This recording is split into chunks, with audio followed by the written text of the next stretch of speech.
Empty. Cool. So welcome back, everyone. Week 4. We are slowly moving our way towards getting all the relevant knowledge that we would need to progress through this project. We actually have with us today Robbie Dalton, who is the founder of Localis. He's come on board just to give some insight to you guys as to what our clients do with our data and sort of the decisions that they make with our data, and just give a little bit of a pitch about what we do as well. Robbie, do you want to take over? Thanks, Matt. I'll just share my screen. Mm-hmm.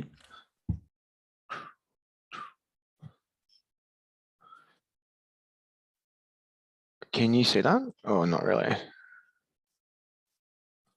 No, we're good. We're good. You good? Yep, I can see it. Sweet. Cool. As Reuben said, I started Localis with a mate of mine, probably, it was January of 2020. So the worst possible time in the history of the world to start a data company that specializes in tourism and travel. Because we know that COVID hit, and then, we had some decent deals lined up, but we ended up losing everything and getting fucked pretty bad.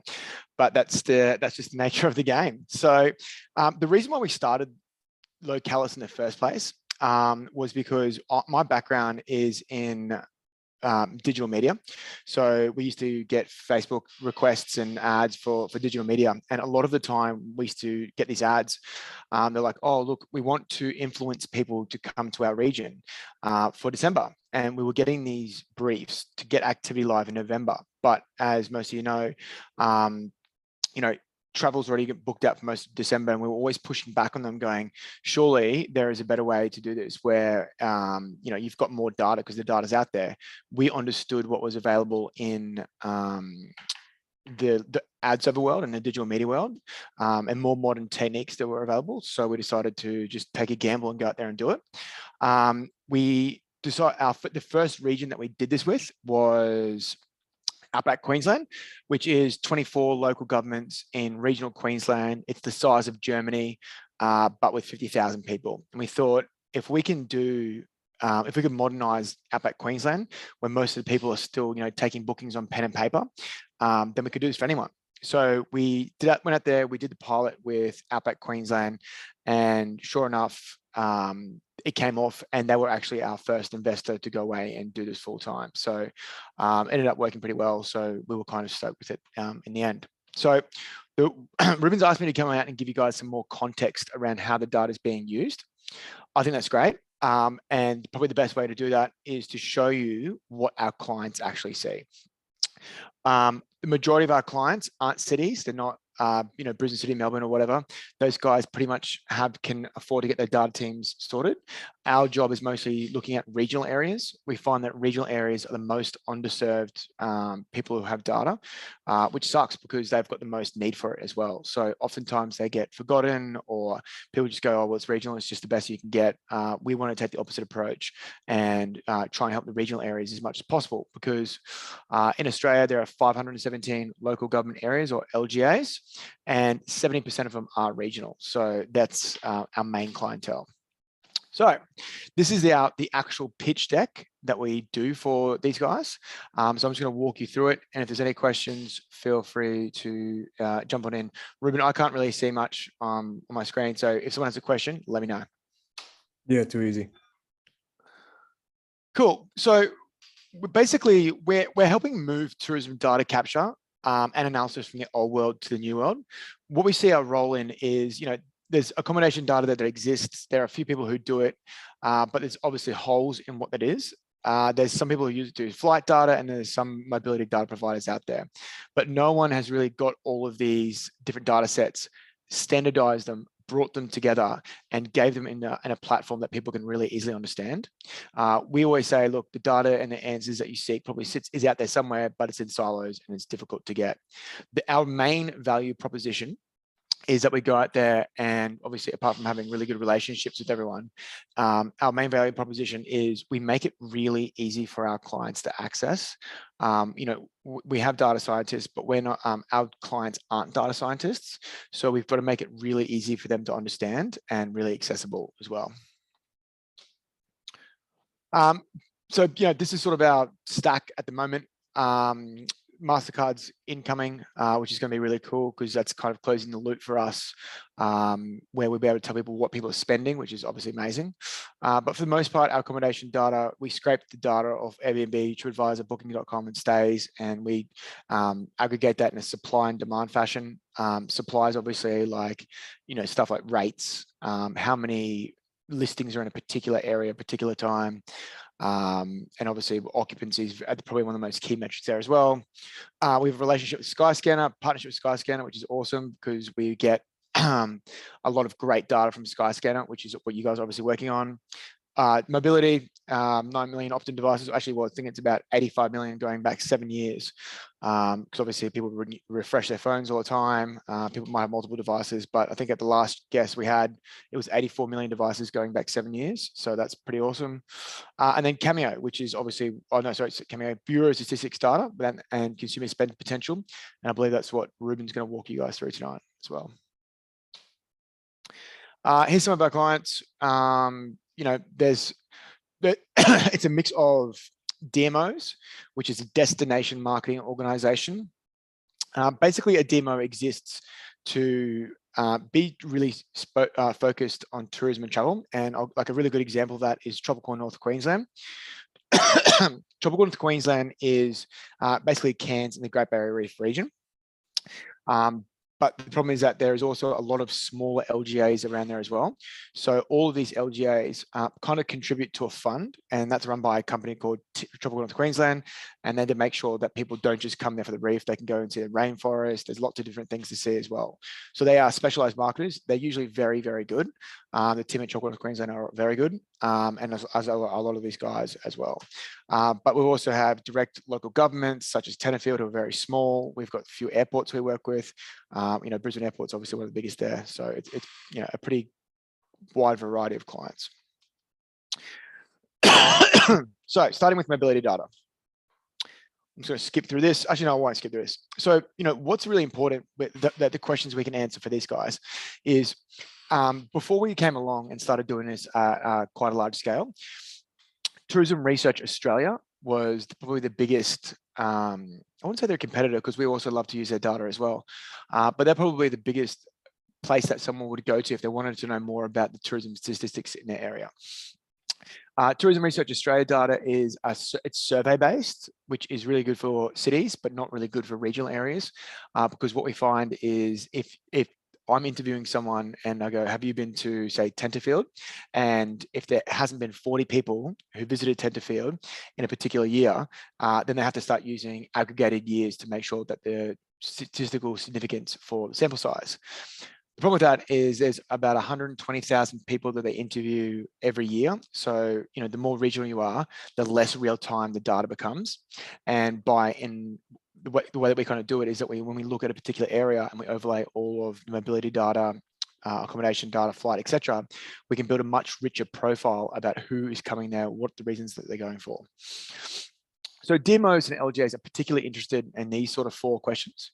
Who travels to your region? What are their demographics and household makeups? Where are they from? And who travels for events? This is obviously extremely important because, who travels to your region?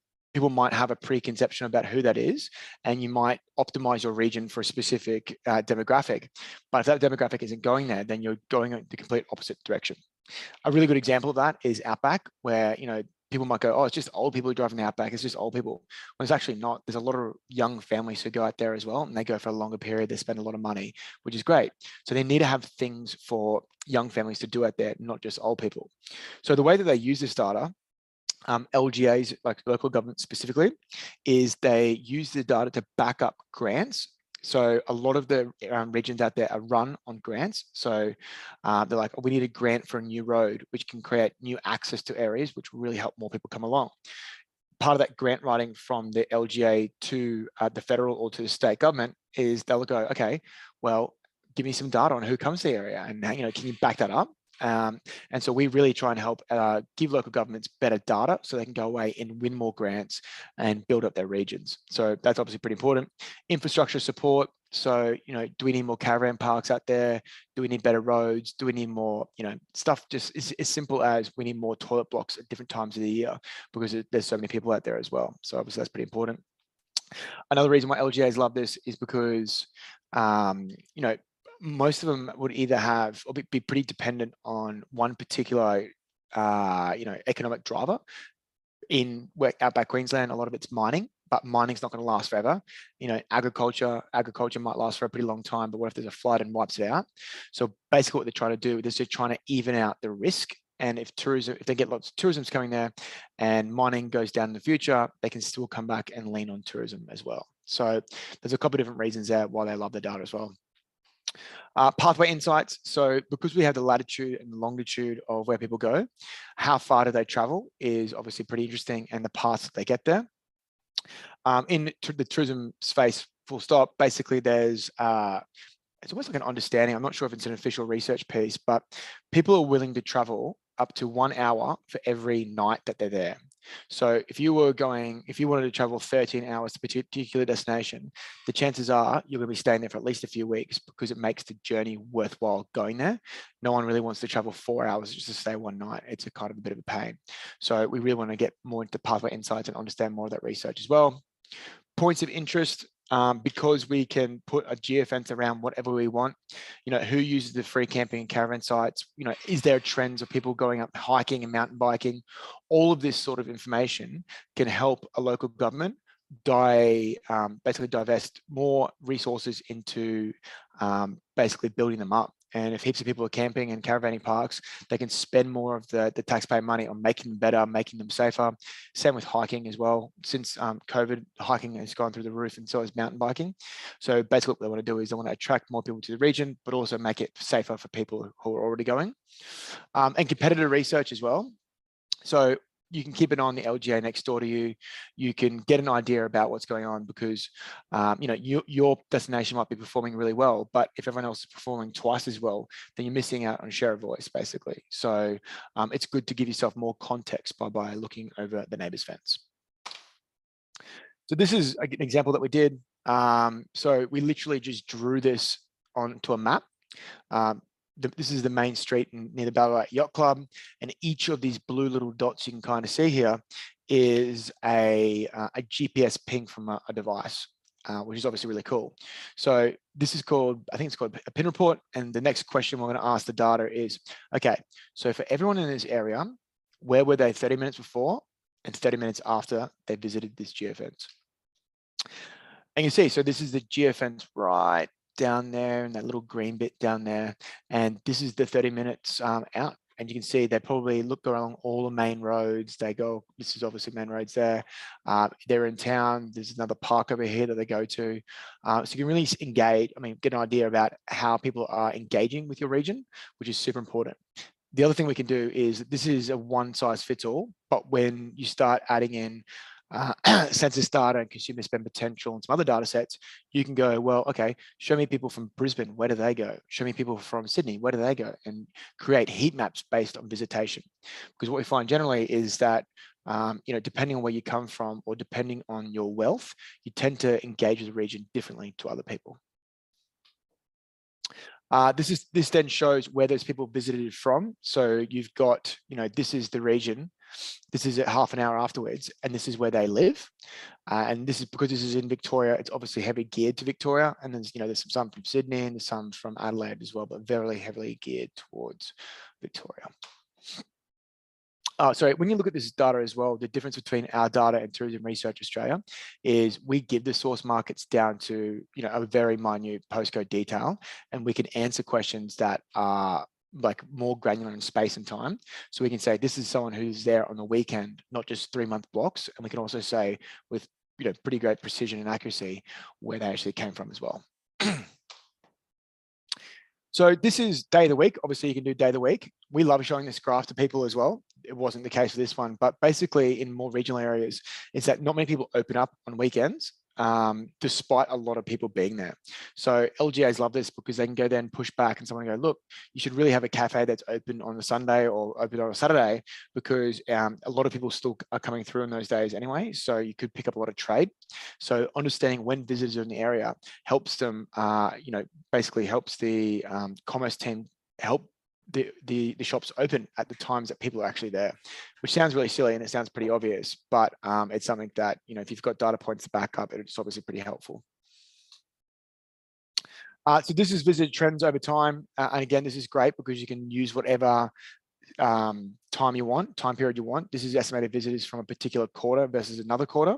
And you can really see whether you're going up or down in parts of COVID. And then you can see whether things change as well, whether they're, the local governments change or whether they don't change. This is obviously pretty important because, everything's changed since COVID. And if a certain group of people that used to come to your region are no longer coming to your region, then you need to get a marketing campaign into the market or on Facebook or on Google or whatever to try and get them coming back again. Dwell time, again, this is obviously pretty cool. So you can understand how long a particular person or a particular segment, or in this case, it's how long people are spending in an area based on a time period. So in the gold, you can see here that it's Q4 2021 to 2022 versus the same quarter, but the year before.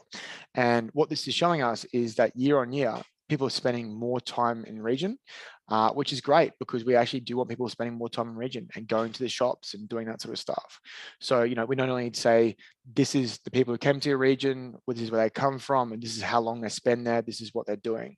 So all these different data sets together can really answer for a local government or a DMO or whoever more about what's going on in the area. This is cool. So basically this is, usually this kind of lights up a little bit, but this was to an event, and this is the common pathways that people took that event. So this event, I believe, was in regional Victoria, and as you can see, most of them took the main roads. But this is interesting when we do start looking at out-of-home campaigns. If you wanted to target someone who was from Geelong, all you basically would need to do is put a billboard along this pathway here, and you basically get every single traffic of the person who was coming from Geelong to the main city as well. So knowing routes that people take really helps with obviously planning traffic-wise and easing and that sort of stuff, but it can also really help from a marketing perspective and where to put billboards and whether to execute different marketing campaigns as well. This is cool. So this is basically us looking at a property versus a particular region. What I mean by that is, if you own a hotel or a motel, we can look at a specific geofence around your area or a park, and then we can compare that to a regional average as well. This is cool because this is the different segments that we see. And you can see here that this particular property does really well at getting wealthy interstate families to come there in comparison to the regional. So they're actually doing really well from a wealth perspective and really well from an interstate perspective, but they have less of the middle class as well. So basically all the data we try and give people is to add more context around how they're performing with regard to segments, with regard to source markets against the competition as well. Not many other people do this, so we kind of find this is a bit of a USP of ours, which is obviously awesome. Gaps in the market. So this is an accommodation data set. And again, this is what we do from a property versus a regional perspective. What this is answering is, what does your accommodation look like over the next period, the next 7 days, 14 days, 30 days, and 90 days? And the reason why we give people this context in how their property is doing against a region is because if they're doing particularly worse against a time frame, again, they can take action. All the data points that we try and give people is actionable. We don't really like doing reports for report's sake. If we can give them a data point and take action on it, that's what we want to do. And for this particular property, we can see that the next weekend is great. So people are coming in more than the region, but when we look further out, we can see that the region's actually doing much better. So if it were to rain or something were to happen here, they probably wouldn't do pretty well because there's less pre-commitment than the time period out.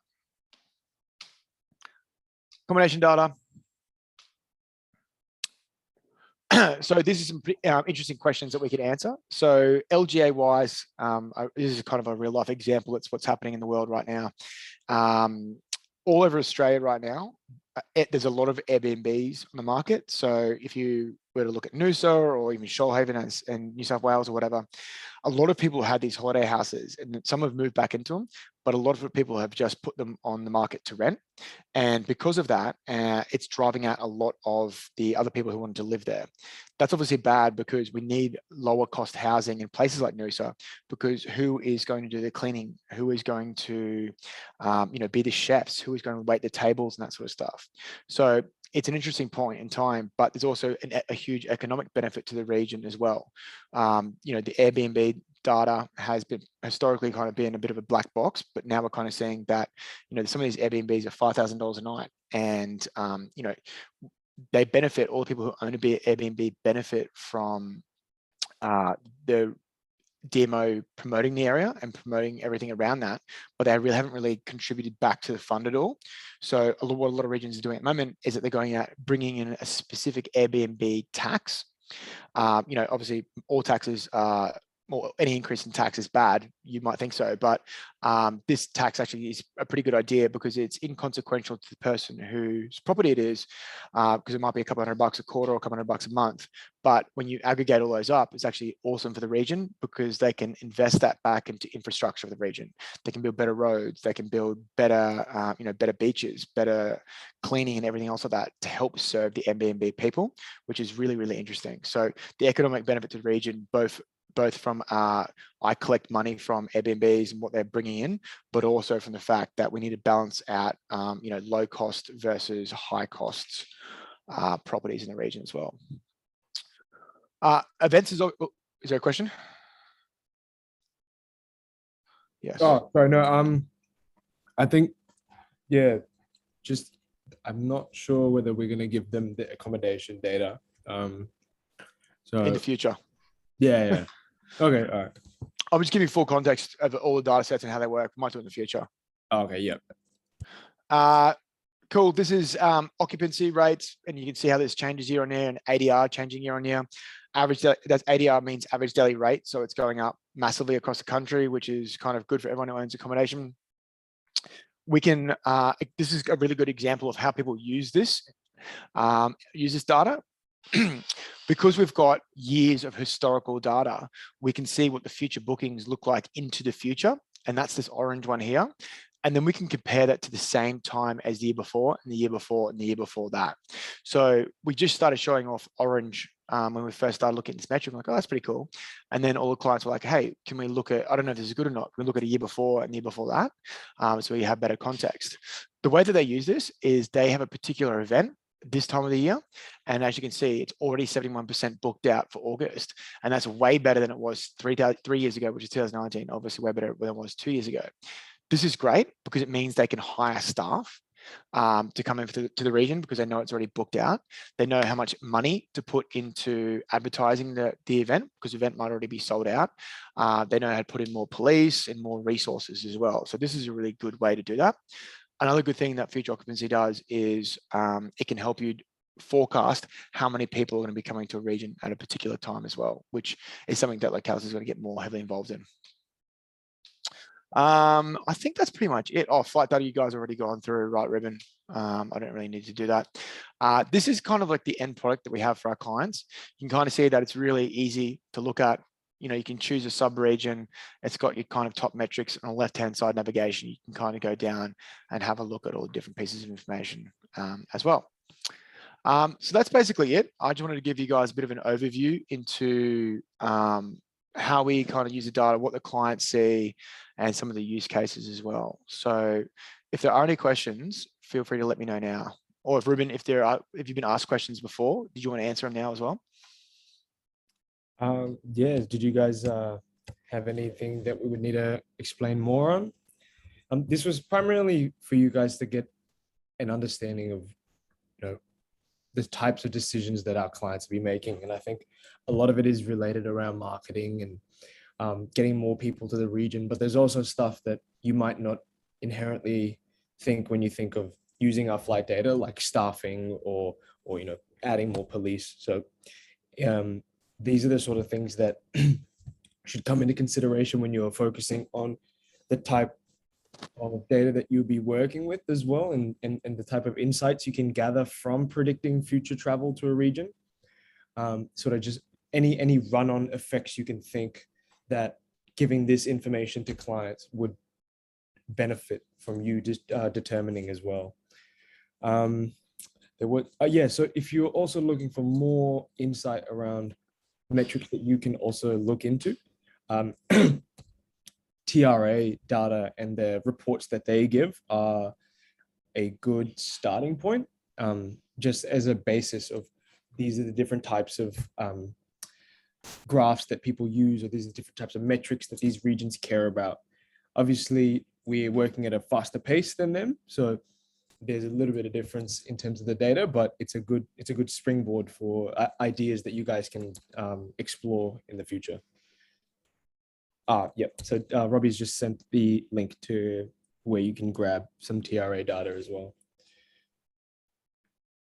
Do we have anyone have anything they want to talk about, or are we good? No? Sweet. Yeah. So thank you very much, Robbie, for coming down. I will pass on any questions to you later on as well, if there's anything that comes up. Yeah, too easy. Yeah. All right. Thanks everyone. Cheers. Cheers. See ya. Okay. So I'm just going to try share my screen quickly as well. Just give me a sec. We're going to go into this week's workshop. It's a lot smaller than the other weeks. Sorry, just give me a sec.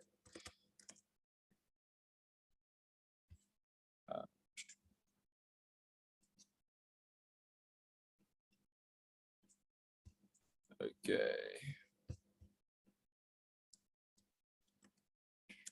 All right. Let me know when you can see my screen.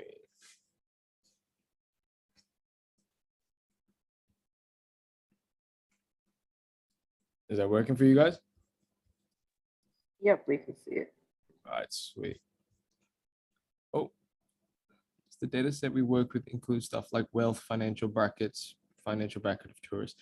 So yes, that is what we'll be talking about today. We have added some financial data, primarily around like median monthly income. And yeah, so we'll talk about that in a sec. I will begin sharing. Okay, so there's another question. Oh, okay, yeah, no. So just a quick, recap on the previous workshop. We went over the raw mobility data, sort of how we created the GPS pings into insights. We did a case study as well. I think I've sent out the case study document that we were mentioning in the last workshop. If you guys don't have that, please let me know. I'll share it around. It's just mainly for you guys to have a physical copy and of different types of metrics that we provided to clients as well, just for you guys to use as a springboard again for your metrics. We did do a brief introduction of Google Cloud Platform and how we use it to store our data, and also in the CoLab we went through how to pull, and we'll be going through that again this week, just to double down on ensuring that you guys can grab the data quite readily when you need it.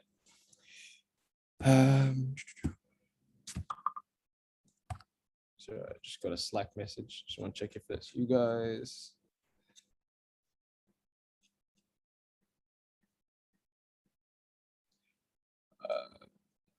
No.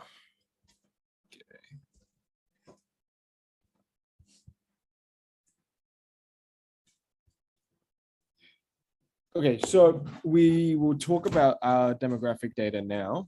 I think most of you have seen this appended to the tables that we've put in the GCP already, but these are the columns that we have available to us. Sorry, there's a lot of noise going on right now.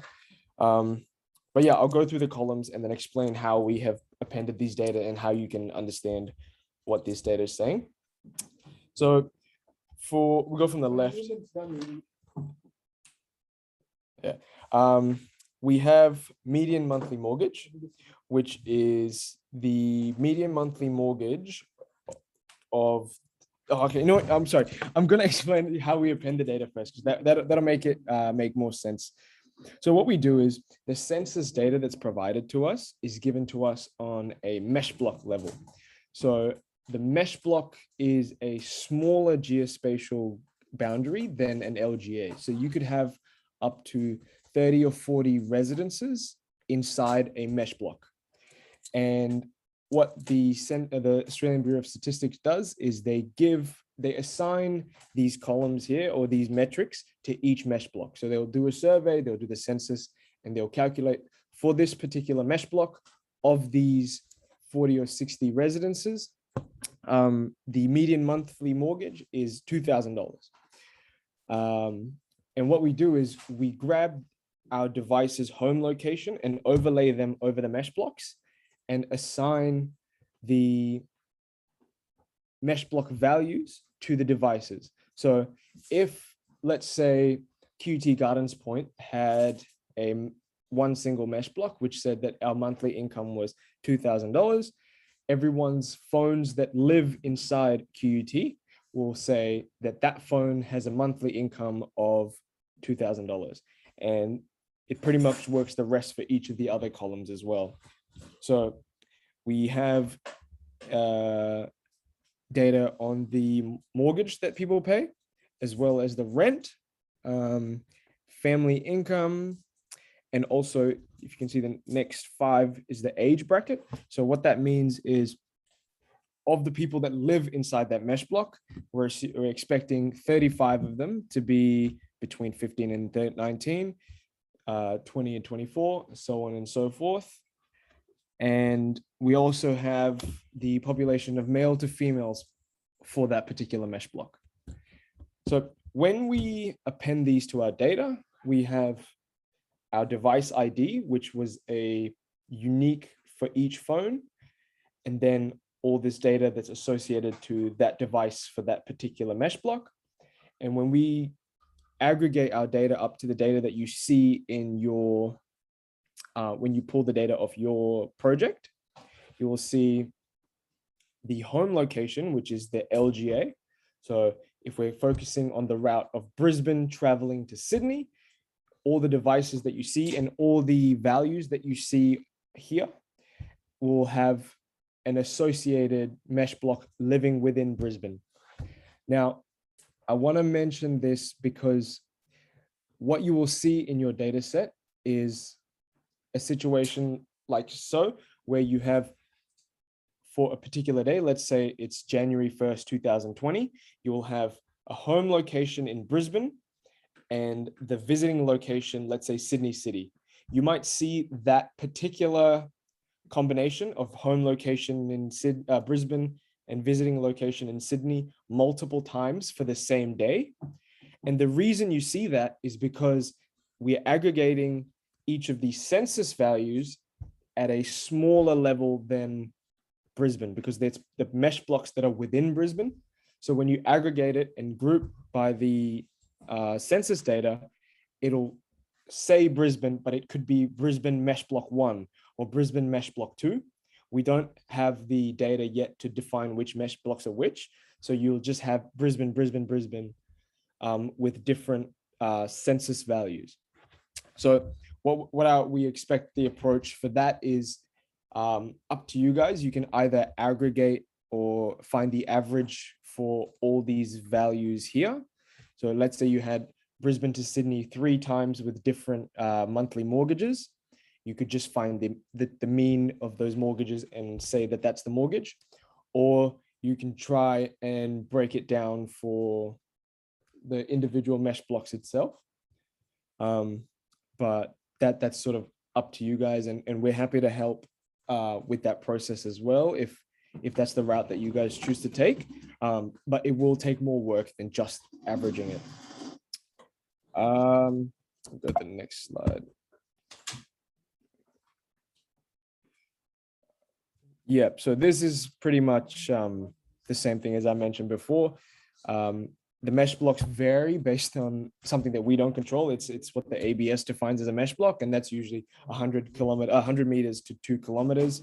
I'm not exactly sure why it's so variable, but you do have situations where a mesh block could have thousands of people living in it, or just around 50 to 60 people. So you'll have a lot of variation in your census data. If you look back here, you can see that the region population for that second column is 2,034 women and 1,941 men, which is way more than, let's say, the third from the bottom, which is 259 women and 233 men.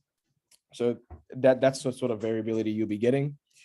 I think that sort of covers, that sort of covers the demographic breakdown. A lot of the understanding on your end will come from actually working with the data. But we will be here in the next few weeks because our workshops are slowly paring back in terms of data content so that you guys have more opportunity to work with the data. So we will be available for one-on-one consultations with your teams if you require. Just need a little bit of warning, or just hit us up and we'll work out if we need to like go through the data more with you guys. So we're moving on to descriptive data analytics now. And I put very briefly because this is the last slide, because I think for this, we wanted to focus on having the practical aspect be the highlight of this. So basically, in a nutshell, it is akin to the type of analytics we looked at for the EDA session, which I think was in week 2. But rather than calculating just the statistics around each metric, like the average of the visitation column or the standard deviation of one of the other columns that we looked at, we're trying to move towards determining trends and relationships between and within certain metrics. So the rest of the collab will focus on the collab document that we will hand out. And I'll be doing a technical walkthrough of that because there is quite a bit of content on there. And as I mentioned at the start, we really want to iron out the basics right now, so that moving forward, you guys are more comfortable working in Python and pandas. And so that actually concludes the workshop for this week, this section here. We will probably grab a little bit of a break and then move into the collab document. I will try, maybe Ukash, if you can put it into breakout rooms, or put us into breakout rooms for the time being. I'll just jump in between the breakout rooms in the break and just have a chat to you guys. That sound good? Is that possible?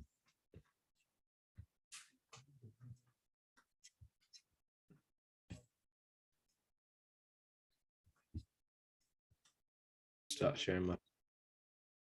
Okay.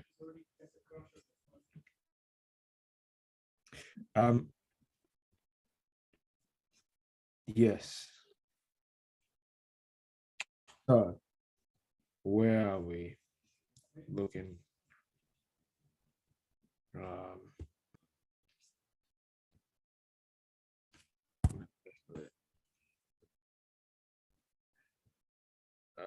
Yes.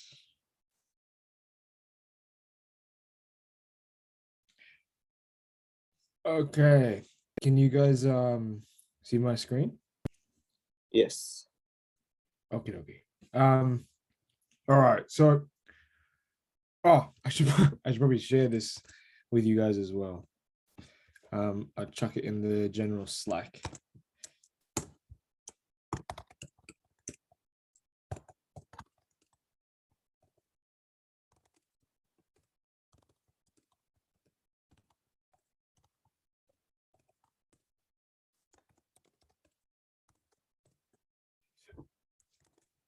Okay. Can everybody see that?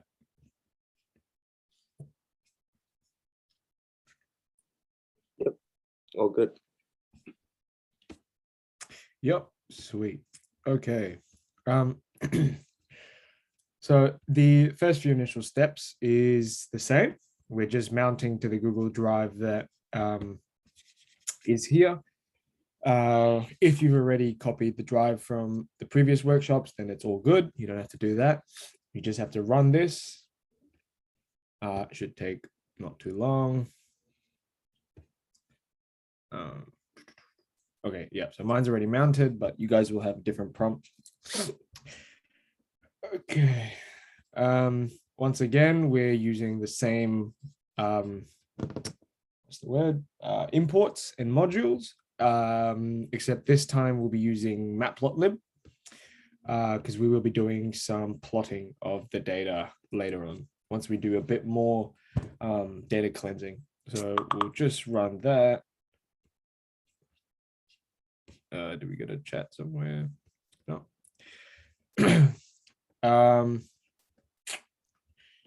Yeah, so this section here, for your stuff that you'll be doing, copy straight word for word. It's your client key that you'll be using to grab the data. It's just authentication.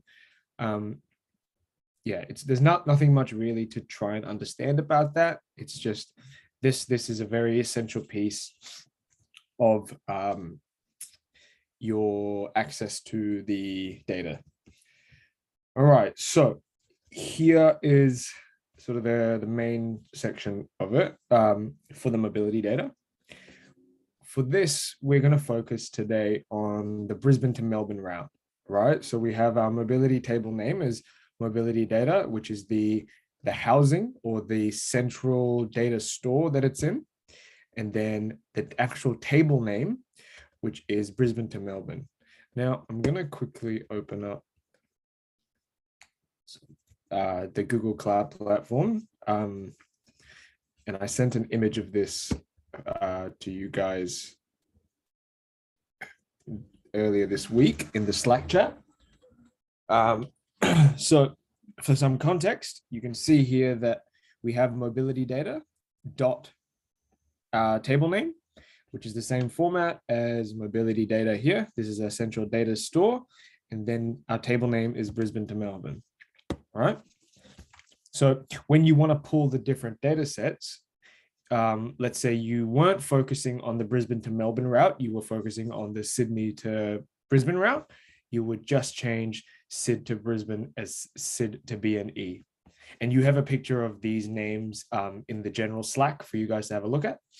And you can choose your route that way. So all you'd have to do to leave this to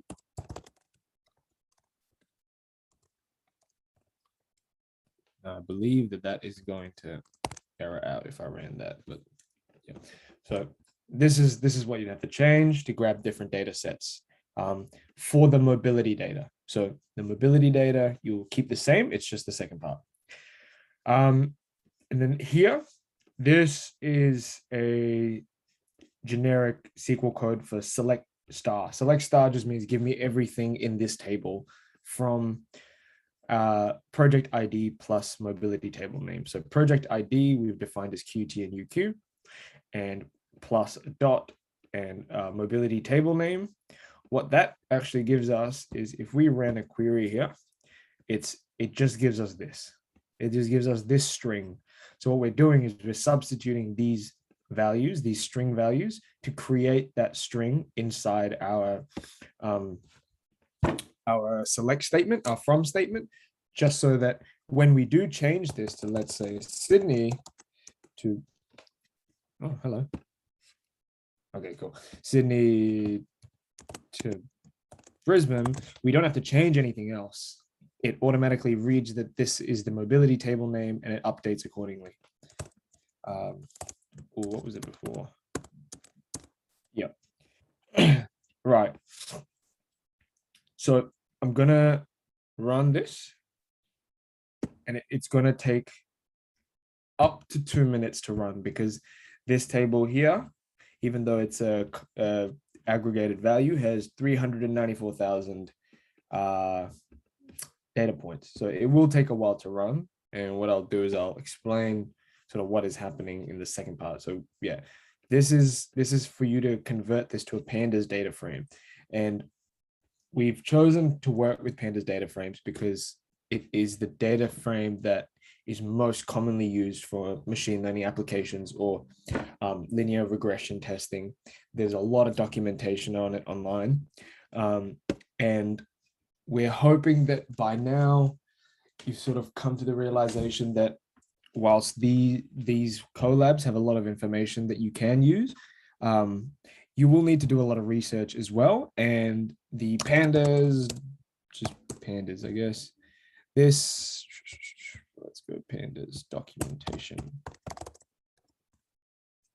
Everything in this page here, well, maybe not, let's go pandas. Yeah. So in this documentation here, the names are quite, what you call it? Intuitive. So if you're looking for the max, you'll have the max, the mean, the median, the mode, and it tells you sort of the inputs that it takes. And then it also gives you examples of how that works. So a lot of the times you would be referencing these this page or Stack Overflow. Stack Overflow is another good one if you've done any coding assignments or whatnot. There's a lot of people out there who've come across the same problems that you guys might face, and they have full code breakdowns of how to work around that problem. Okay, yeah, so as you can see, it's taken quite a while to load the data, and that is expected. So don't worry if it takes a while, just be patient and it'll be all good. Yeah, so I put this in here because looking at the data like this is not as nice as, let's say, seeing the data in this format, which is sort of how Excel is laid out. So you can't actually convert the data that's in this to an Excel because you're pulling all of it, because you're just selecting star. And with 300,000 plus rows, Excel doesn't really work at all. So if you wanted to have the data that you're looking for with just to have a little schema for you guys to look at or to go and reference, what you can do is you can run this query and you can just copy and paste it into your IDEs or whatnot, and whatever you're using to work on the project.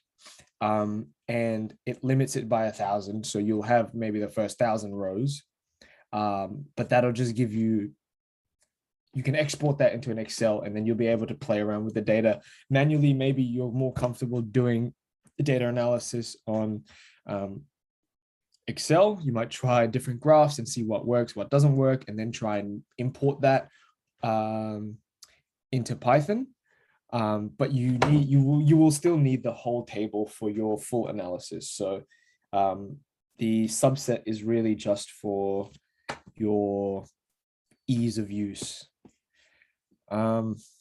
Okay, so we're now back onto working with the data that we've pulled. So we've named it up here as Brisbane to Melbourne mobility. And we're now going to do some of the stuff that we did in the first week, which is clean the data. We need to get rid of unnecessary columns. So you can see here that year and month are taken care of by the visit date, because it's just the date, the extraction of the year and month from that date. So personally, I don't find the use in that data, so I have chosen to drop it. You might have different use cases, and in that case, you can comment this out, or you can not add this. But yeah, I just personally dropped the year and month column because yeah, it's not necessarily needed. And another reminder, don't override the data frame that you have pulled. So like, as you can see up here, we've named it Brisbane to Melbourne mobility. I'm just creating a new dummy name called df dropped because that's the name that I want to give for the process of dropping the data. And the reason we don't want to override the data is because it does take 2 minutes to pull.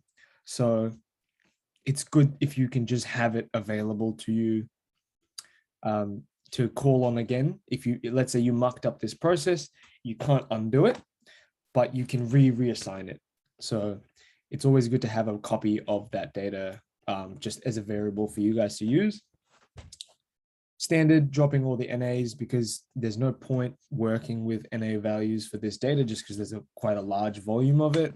And there are not too many NA values that you have to worry about. So there's, it might be too much of a hassle to impute the values or to try and fix it. So we're just dropping the NAs. And now this section here is done. We're converting the visit date to a string. And the reason for that, we'll explain just in a sec. But this is the method of how you're supposed to do that. DF, so you're just reassigning the name of the visit date from this table that you have created previously to as type string. Next step, we'll convert all the dates. Yes, so this is an important thing that we are doing. You will have to do as well for your projects. Is, as you can see here, we have the date 2020-01-01, but then if we keep scrolling, hopefully not too far, let's go 200. We can see at some point, hopefully soon. God, it's just, okay, well, I'm not going to keep scrolling, but it will also have 02, 03, 04, 05, all the way up until the end of the month because it's daily data, right? But the flight data that we get is aggregated to the monthly level. So what we need to do is we need to have a common column between our flight data and our mobility data, right? So let's have a quick look at our flight data for the same route. Just split this into the right. So you can see here that our travel month is May 2020, and our visit date, which is the corresponding date column for the mobility on the right and the flight data on the left, is in a different format. You need to have congruence between the two data sets for this column in order for you guys later on to join the two data sets. So that is why we are going to just convert all the days, so the 02, 03, 04, 05, to just say the first, so that we have everything on the first day, and we'll just extrapolate that for the rest of the month. So you'll only have one single point when you plot it on a graph. And the way to do that, this is what we've found, and you can use this exactly as it is for the mobility stuff. I'm just going to name it mobility date. If you guys can change it to mobility, or maybe not, but you'll have an updated version of this once this updates anyway. But this converts the date time object from here, from our mobility set, to year, month, and 01, so that everything is the first date, right? And then, yeah, so that does that. We'll run this quickly. Hopefully I've ran everything else before it. Okay, cool. Yeah, so what we have here, we've done the changing of the year month, and now what we're doing is we need to group by the visit date. We want to have the total number of visitors per month, right? And the way we do that is we group by the visit date. Now that all the visit dates say 2020-01-01 or 2020-02-01, 2023-02-01, we group by the visit date and we sum the estimate. And these are all Python native functions, so you don't have to have any imports, and they're pretty well documented. If you need to work out how to do that, you can sum, you can average. maybe average, or it might be AVG or mean. Yeah, I can't remember exactly what it was, but yeah, you can do different sort of calculations like that.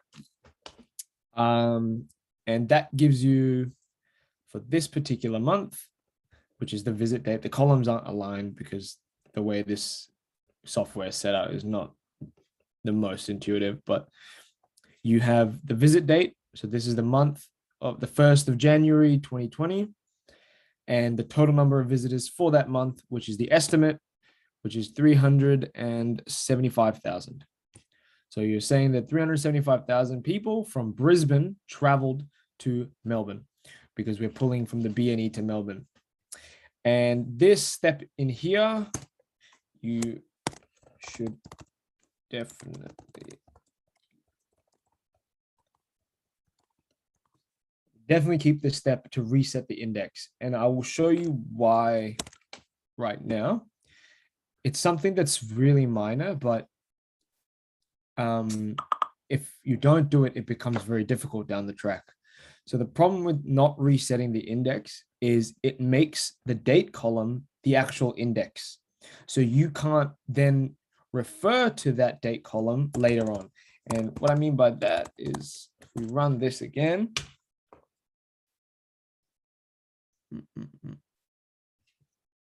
Hopefully it doesn't take too long.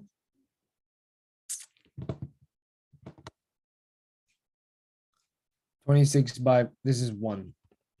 So that means it's an array. It's just a single array of numbers, right? Even though we had 2 columns, you can only reference the 1 column because the date column has become the index. And that will not be useful later on when you need to merge the 2 data sets based on the date column. So this is something you should keep in your actual projects when you run it. Okay, so now we've created this thing called Brisbane to Melbourne mobility, and the TS stands for time series. And we're naming it a time series because it is a time series. It's just a time and then an associated value. All right, we'll leave this at there for mobility because we're going to do the same thing for flight. Once again, now we're pulling from a different data store, which is here, flight data. But we're still getting the Brisbane to Melbourne route, right? And then we've named it Brisbane to Melbourne flight, same thing. Dropping searches share and redirect share like we did in the first week because we don't need that. Dropping the NAs. So we're subsetting it again by the user country being Australia. Grouping by the travel month. So in the same light as what we did previously, we're grouping by the travel month and we're summing the searches and redirects. And what we're left with, also there's a date convert because when you can see here, we have May 20th, 2020, April 20th, 2020. You need to convert those word or string values from B and Y, which is the sort of technical notation of what this is, to this format here, which is the same format as this graph, this table. So now you have travel month, searches and redirects, using this convert here, and a common column. So travel month is a common column as visit date. And you will find that if you do a lot of data engineering later in the round, that's called a primary key. And it's the key between the 2 data sets. So now we'll go on to, so we've now created Brisbane to Melbourne flight time series. Previously, we had Brisbane to Melbourne mobility time series. Now we have flight time series. So we have 2 time series plots. And we're going to use that later on for our time series analysis. But now we'll just quickly move on to plotting our mobility data as it stands. So we're going to use the matplotlib, and this is what the PLT stands for. If we look up here, we have labeled import matplotlib as PLT. So if you want to refer to matplotlib, we'll be using plt dot whatever function that we're looking for. We're going to try create a generic bar graph. And that bar graph is going to be the number of visitors per month. So our x-axis will have to be the time, which is mobility visit date. And our corresponding y-axis values are going to be the estimate.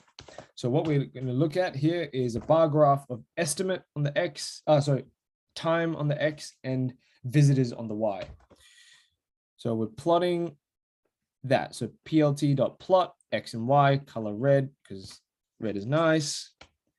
There's some general stuff around setting the x and y. Because the y is a physical count of people, we don't have to go negative. So we can go from 1 all the way up to the maximum of y, which is the maximum number of people we're estimating.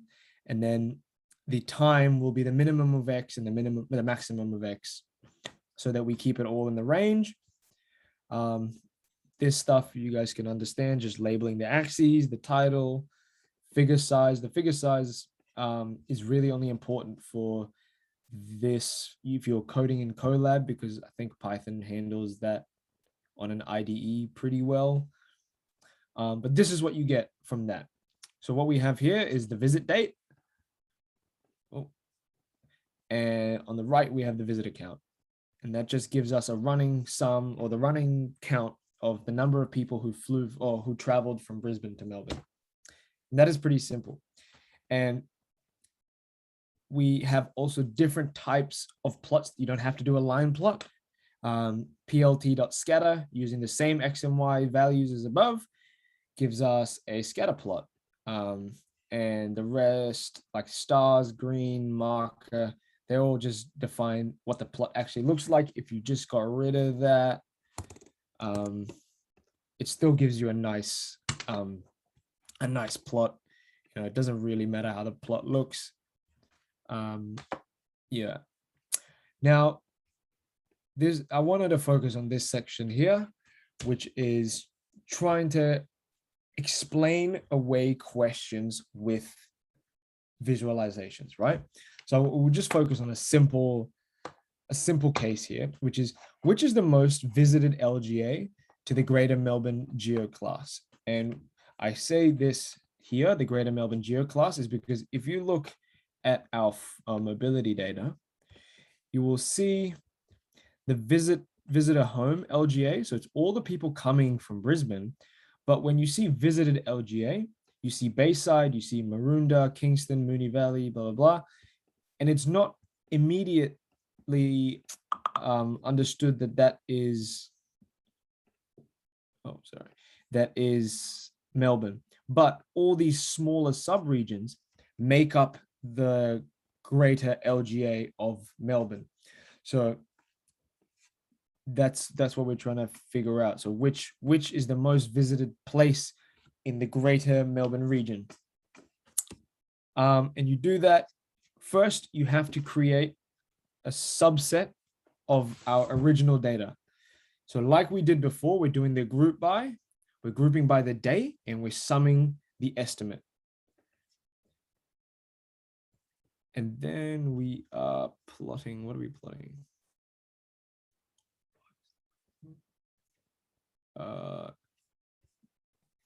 Wait, is that the right one? Sorry, just give me a second. LGA plot estimate fig size.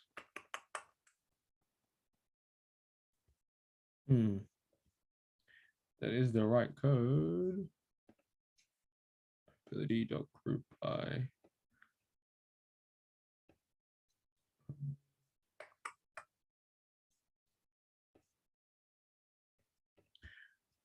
That is interesting.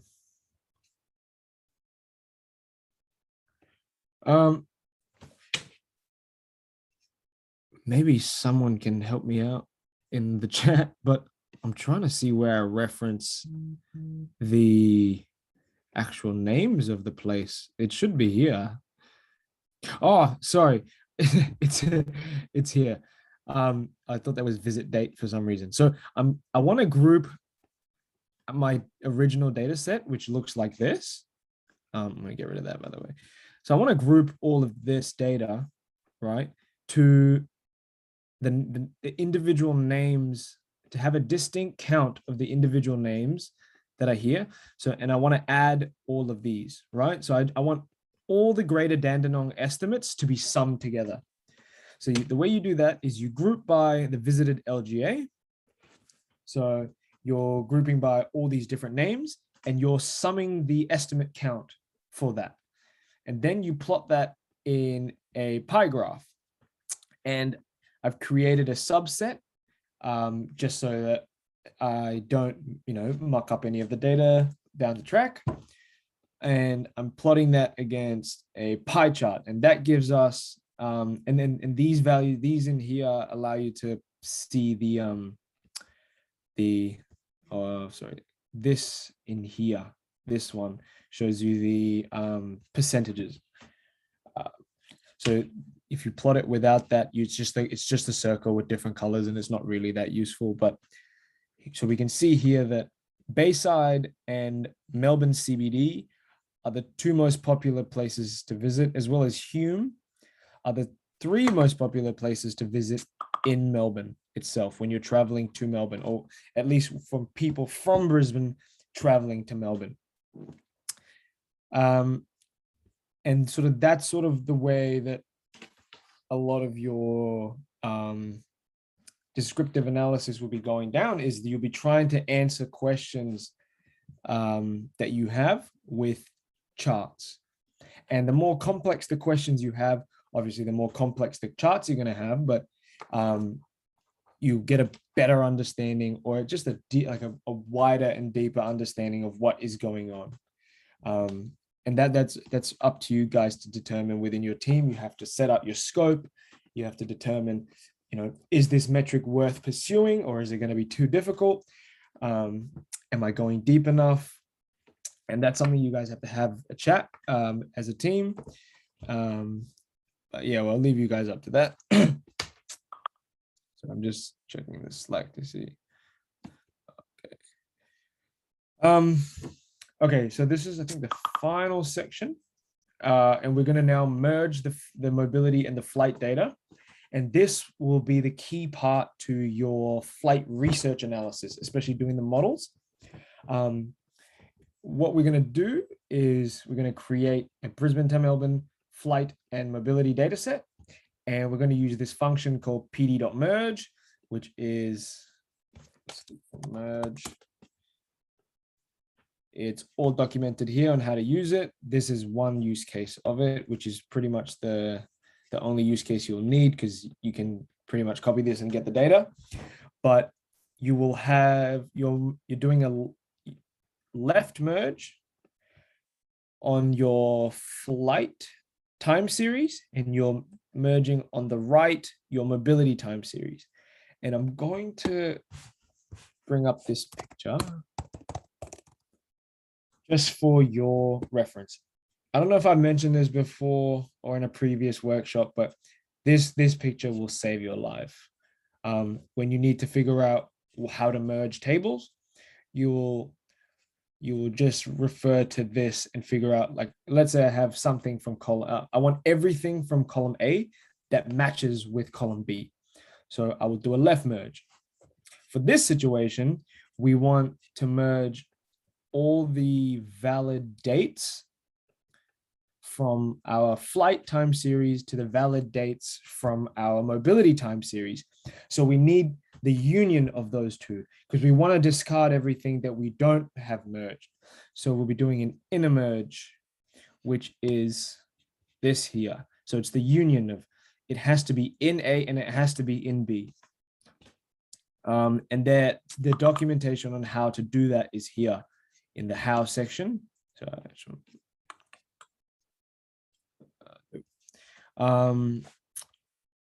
and you can play around with different merges, but for this flight and mobility, it is best to do an inner merge. We're dropping the visit date because the visit date is the same as the travel month. And when you merge it, it grabs both. So you don't need the visit date. And what we have here is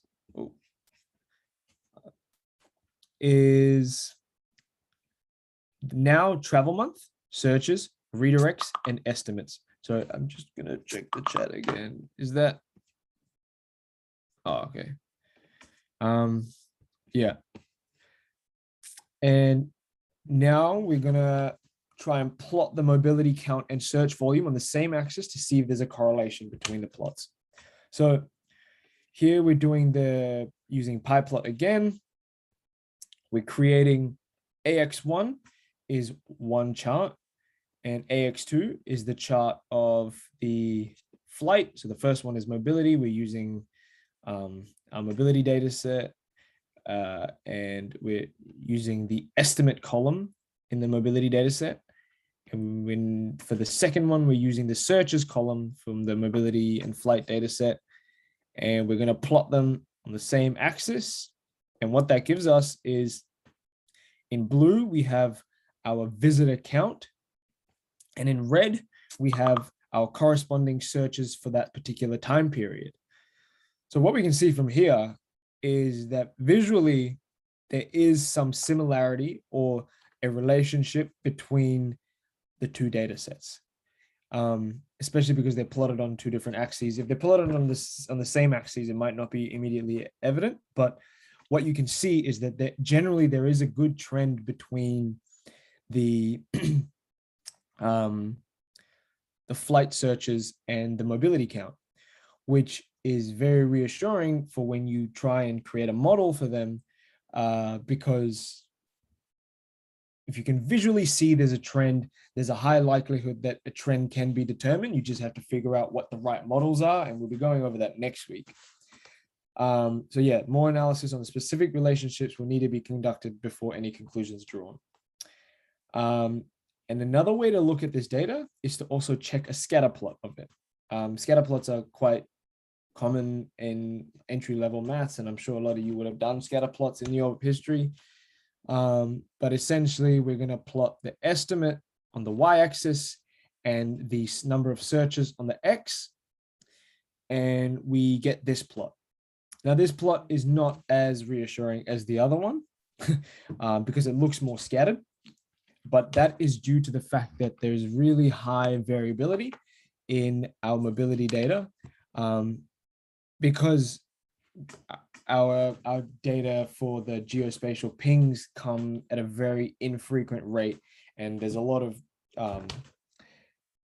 external forces that come into play for when a phone can ping and if it pings. And so, but what we can generally see is that there is a linear trend.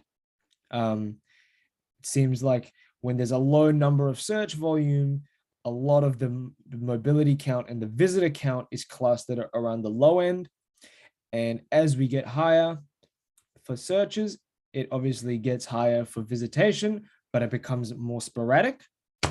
Another thing to think about is maybe these are potential outliers. If we consider just the center section here, our graph might look a lot better. That's something you'll have to work out.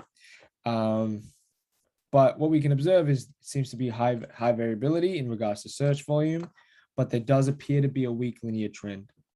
So that's the sort of data analytics that you should be doing for this section.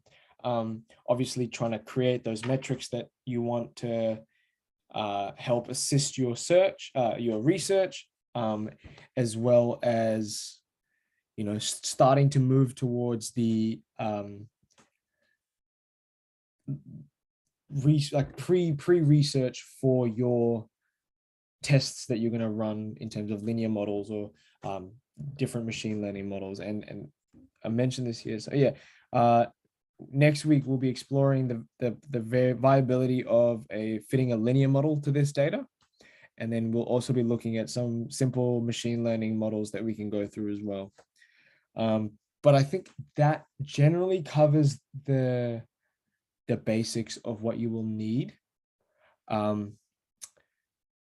As it stands, yeah, you can use this code to create pretty much a majority of the project. But we're really looking for people to also try and expand on their skills as well.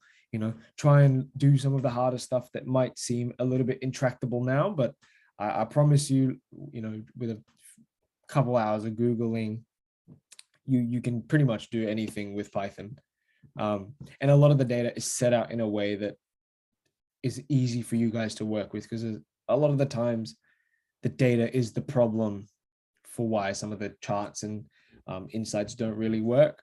But yeah, we're trying to help you guys as best as we can to get to a point where you can do some really cool stuff that you guys can be proud of. I think that covers the whole collab. I just wanted to walk through so that you guys yeah, just get a good understanding of what exactly is going on in each separate section. I'm not sure if anyone's here, but did you guys have any questions regarding this? I think, yeah, that's sort of the end of the collab there. But yeah,